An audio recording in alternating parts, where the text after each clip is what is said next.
ಗೊತ್ತಿಲ್ಲ ನನಗೆ ಅದ್ರ ಬಗ್ಗೆ. ನಾನು ಯಾವುದನ್ನು ಪ್ರತಿಕ್ರಿಯೆ ಮಾಡೋಕ್ಕೆ ಹೋಗಲ್ಲ. ಯಾಕಂದರೆ ಹೈಕಮಾಂಡ್ ಡಿಸಿಷನ್ಸ್ಗಳು ಯಾವ ರೀತಿ ಇರ್ತವೆ ಅದನ್ನು ನಾವೆಲ್ಲರೂ ಕೂಡ ಅದನ್ನು ಒಪ್ಕೊಳ್ತೀವಿ. ಯಾವ ರೀತಿ ನಮ್ಮ ರಾಜ್ಯದ ಏನು ಡಿಸಿಷನ್ ತೊಗೊಳ್ತಾರೆ ಅದು ಅವ್ರಿಗೆ ಬಿಟ್ಟಿದ್ದು.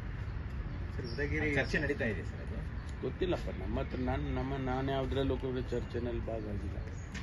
ನಿನ್ನೆ ಖರ್ಗೆ ಅವರು ಹೇಳಿರೋದು ಸಾಕಷ್ಟು ಸಂಚಲನ ಅಲ್ಲ, ಅವರು ಇಡೀ ಹೊಸ ನಮ್ಮ AICC ಕಚೇರಿ ಆದಮೇಲೆ